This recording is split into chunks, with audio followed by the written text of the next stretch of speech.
Hello students, principles of business management में आज हम बात करेंगे प्रत्यायोजन के सिद्धांतों की। Principles of delegation. प्रत्यायोजन एक कला है जिसका प्रभावी निष्पादन कुछ सिद्धांतों का पालन करके किया जा सकता है। विभिन्न विद्वानों ने प्रत्यायोजन के कई सिद्धांत बतलाए हैं। उनमें से जो कुछ प्रमुख है वो इस प्रकार है। पहला है अपेक्षित परिणामों के आधार पर कार्य वितरण। प्रत्यायोजन का ये आधारभूत सिद्धांत है कि कार्यों, दायित्वों व कर्तव्यों का वितरण अपेक्षित परिणामों को ध्यान में रखकर किया जाना चाहिए। दूसरे शब्दों में अधीनस्थों को उतने ही अधिकार दिए जाने चाहिए जितने कि अपेक्षित परिणामों को प्राप्त करने के लिए आवश्यक होते हैं। आदेश की एकता, यूनिटी ऑफ कमांड।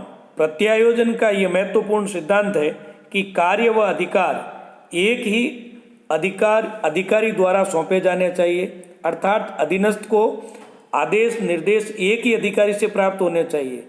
अधिक अधिकारियों द्वारा आदेश निर्देश दिए जाने पर उनमें परस्पर विरोध या मतभेद उत्पन्न हो सकता है।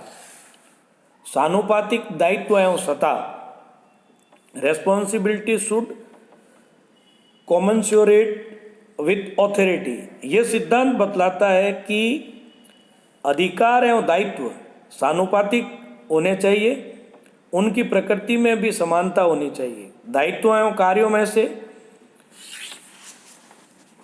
जो उसके कर्तव्य है उनके अधिकारों का प्रत्यायोजन नहीं किया जा सकता है। नेक्स्ट है जवाबदेही की एकात्मकता।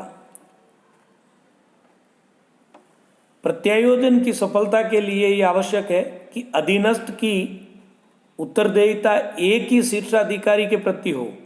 उत्तरदायित्व की देयता से अधीनस्थ के लिए भ्रांति, अनिश्चितता एवं विभाजित निष्ठा का जन्म होता है तथा कर्तव्य निर्वाह में कठिनाई आ सकती है। नेक्स्ट है उत्तरदायित्व का प्रत्यायोजन न होना।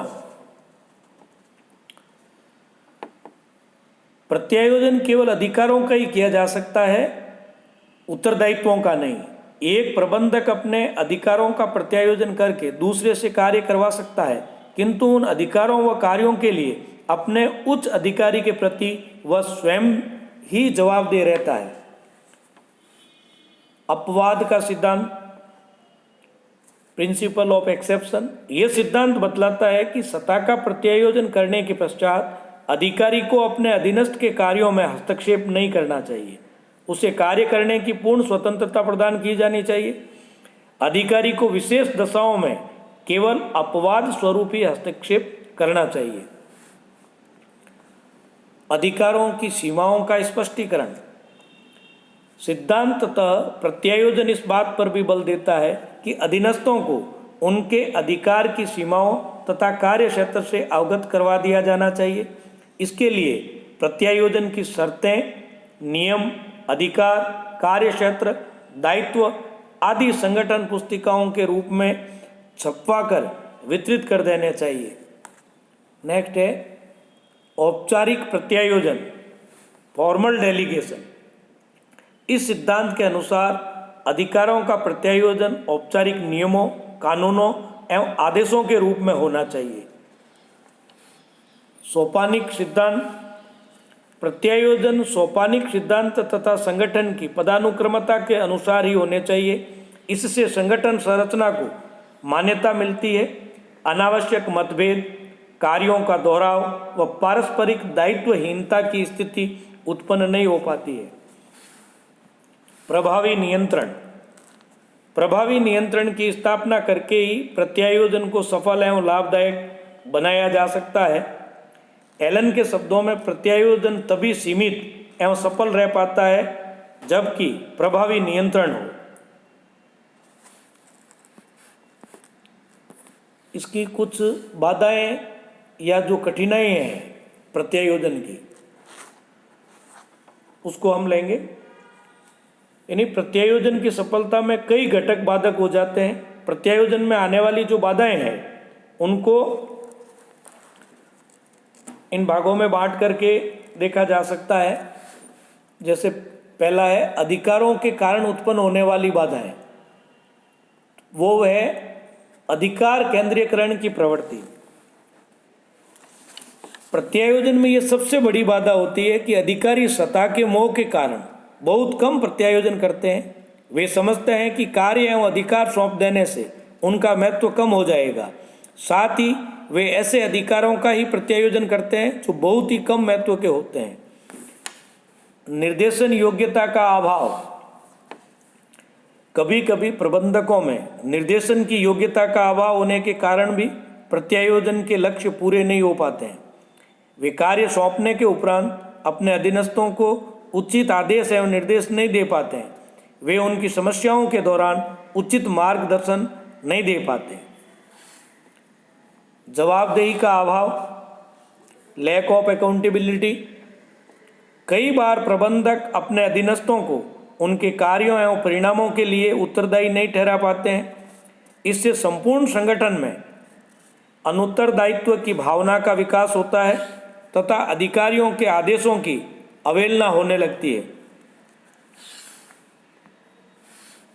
सभी कार्यों में श्रेय प्राप्ति की इच्छा, कई अधिकारी संस्था के सभी कार्यों को स्वयं करके उसका संपूर्ण श्रेय लेना चाहते हैं ताकि संस्था से अधिक लाभ प्राप्त किया जा सके। फलस्वरूप प्रत्यायोजन में बाधा पड़ती है। नेक्स्ट है इसका अधिकारों का अपहरण। कई अधिकारी प्रत्यायोजन करने के बाद अधीनस्थों के अधिकारों को पुनः छीन लेते हैं।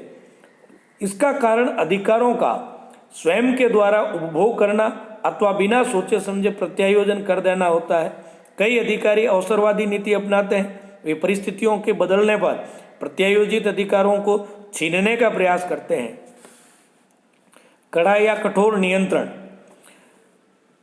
स्ट्रिक्ट कंट्रोल, प्रबंधकों में ये प्रवृत्ति भी पाई जाती है कि वे प्रत्यायोजन करके भी अपने अधीनस्थों पर कठोर नियंत्रण रखते हैं तथा उनकी स्वतंत्रता को सीमित कर देते हैं। किंतु प्रत्यायोजन का लाभ तभी प्राप्त होता है जब अधीनस्थों को स्वतः निर्णय लेने, पहल करने तथा स्वविवेक का प्रयोग करने की स्वतंत्रता हो तथा किसी सामान्य त्रुटि की दशा में अधिकारियों का भय न हो।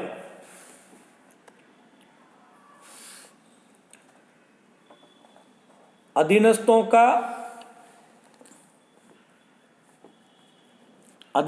का भय, कुछ अधिकारी इस बात से डरते हैं कि उनके अधीनस्थ शक्तिशाली होकर उनके महत्व को कम कर दे अथवा श्रेष्ठ निष्पादन के कारण पदोन्नति के हकदार न हो जाएं। अतः अधिकारी भी प्रत्यायोजन करने में हिचकते हैं। नेक्स्ट है अधीनस्थों में विश्वास का अभाव। कई अधिकारी अपने अधीनस्थों में वांछित योग्यता अथवा उनमें कार्य क्षमता होने के प्रति आशंका रखते हैं तथा उन पर विश्वास नहीं करते हैं। कई बार अधिकारियों को विश्वास पात्र अधीनस्थ भी नहीं मिल पाते हैं, अतः वे प्रत्यायोजन नहीं करते हैं। समन्वय की समस्या, प्रत्यायोजन करने से अधिकारियों के समूह अधीनस्थों के कार्यों में एक उचित समन्वय बनाए रखने की समस्या उत्पन्न हो जाती है। कई प्रबंधकों में इस समन्वय योग्यता का अभाव होता है, अतः वे प्रत्यायोजन करने से डरते हैं। एंड लास्ट इसकी अधिकारियों की जो बाधाएं हैं उसमें प्रथाएं एवं परंपराएं। कई बार संगठन की विशिष्ट परंपराओं अथवा परिस्थितियों के कारण भी प्रबंधक प्रत्यायोजन नहीं कर पाते हैं। नेक्स्ट है अधीनस्थों के कारण उत्पन्न होने वाली बाधाएं। पहला इसमें कि प्रत्यायोजन की सफलता बहुत कुछ सीमा तक अधीनस्थों पर निर्भर करती है क्योंकि वे ही अधिकारों का प्रयोग करते हैं। अधीनस्थों के कारण प्रत्यायोजन में जो प्रमुख जो बाधाएं आती है वो इस प्रकार है। पहला है योग्यता का अभाव। कई बार अधीनस्थों में सौंपे गए कार्यों के निष्पादन की वांछित योग्यता नहीं होती है। वे कार्य की या जो कार्य है उसको निर्धारित प्रमापों के अनुसार पूरा करने में सक्षम नहीं होते हैं। आत्मविश्वास का अभाव, लेक ऑफ कॉन्फिडेंस। कई बार अधीनस्थों में स्वतः कार्य करने का आत्मविश्वास नहीं होता है तथा वे समय समय पर मार्गदर्शन प्राप्त करने की इच्छा रखते हैं। कई बार तो योग्यता होने के बावजूद आत्मविश्वास की कमी के कारण अधीनस्थ प्रत्यायोजित अधिकारों का सदुपयोग नहीं कर पाते हैं। अपर्याप्त प्रेरणा। अधीनस्थों को कार्य के दौरान निरंतर अभिप्रेरणा की आवश्यकता होती है।